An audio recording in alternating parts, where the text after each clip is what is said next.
everything that we wanted in life we had. It was just comfortable. We lived in the outer suburbs of Melbourne. We had a little home, little family, 4 little kids. Everything was going really well. We even had a picket fence. I mean, look at that. We had a picket fence. Everything was great. Somebody said to me one day, they said, Barron, everything's perfect in your life. You say a prayer and the heavens open and go, ah, and everything's just wonderful. Everything works, right? And I kind of felt like that. After years of pushing and prodding and you say, come on, we should have another baby. We should have another baby. It's going to be awesome.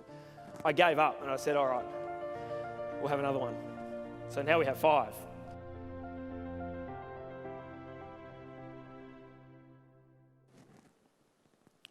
And then, cue Friday, the 26th of September, 2014. I went to work as normal. And, you know, remember, we're living this perfect life that's just become a little bit challenging. I went to work as normal at 6 a.m. on a Friday morning, and I went and did a class. Then I came home from the class. I don't know why I came home from the class, but I felt like I should. But I came home and I jumped straight back into bed. Then Davina got up and she went to the bathroom and had a shower, and she called out to me and she said, I don't feel very good. And so I went, So I went into the bathroom and she looked up at me and just collapsed like a stone.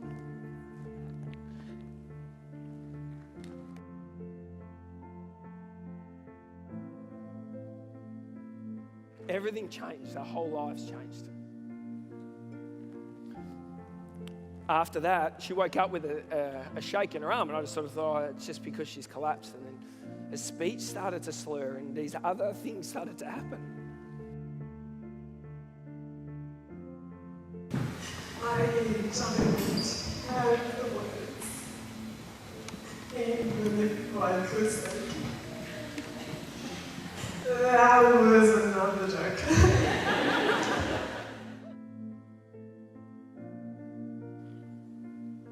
And Davina got really sick. In the next 3 months, she deteriorated so quickly, we didn't know what was going on. We would go and see doctor after doctor, and they would give us no information. So Davina was having seizures, and she couldn't speak properly anymore. Her tongue wouldn't work. She couldn't swallow.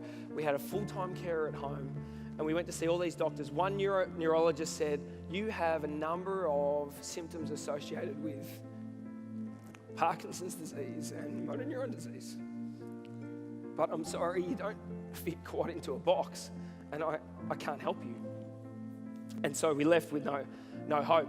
And she just got sicker and sicker. And then we learnt about Lyme disease, and we had her tested for Lyme disease, and Davina tested positive to classic American neuroborreliosis, which is a bacteria that you get from a tick bite. That tick bite was likely 20 years prior and had destroyed her body. And so we went through this process of trying to figure out what to do. We saw this doctor after she was diagnosed, and he let us know that she needed to be on this medication. As one example of it might help, it was $1,500 every 3 weeks for this medication, and she needed to take it for 2 years with no guarantee that she was going to get better. We learned about some treatment in Germany where they treat your body by hypothermia, or heating of your body. My brothers came over and they said, what are you going to do? And one brother in particular said, what are you going to do? And I said, I don't know, man. I don't know what to do anymore. I said, there's this treatment in Germany. He said, well, why don't you go to Germany? Go to Germany, that's what you should do. And I said, I can't, I have no money. I can't do that. I don't have a spare $35,000 just sitting in my bank account.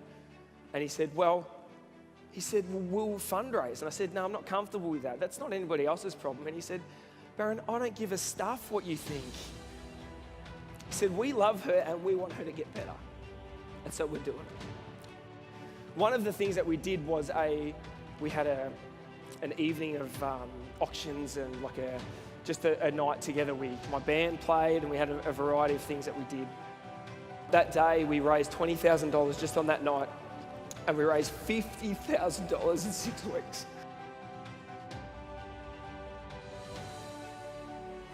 I wanted to let you all know, we both wanted to let you know how very grateful we are for your contributions, for your efforts, for your energy, for your love, for your friendship, because I'm getting so much better and I'm doing really well. Still not there 100%, still bits and pieces that we've got to work on, but look at me. I can talk and I can not shake, I can walk, I can carry my kids, I can drive. I'm doing everything that I need to function as a normal woman again.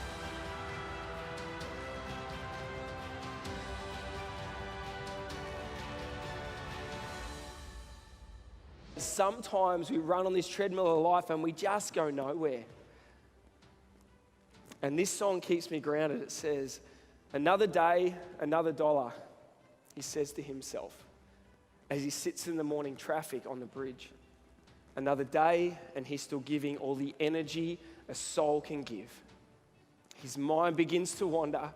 Thoughts start running wild. He wonders when he'll ever have enough.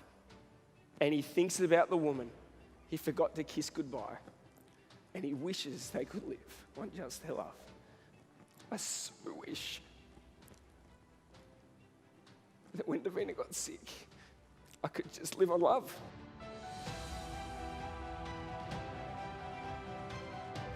So my last question to you guys is, what is your real why? What is the deep reason of why you're doing this? I don't believe for 1 second, I've met so many people in this room already, I don't believe for 1 second that the people in this room care more about money than human beings. I just don't. Everybody here will have a reason why they're doing this. You've got to remember that. When you know that and you feel that and you remember that and you understand someone else's reason, it becomes so much more powerful. And when the knocks come and the winds blow and people struggle and you get those knockbacks, you're not going to just fall over and give it away. You're going to stick at it and go harder.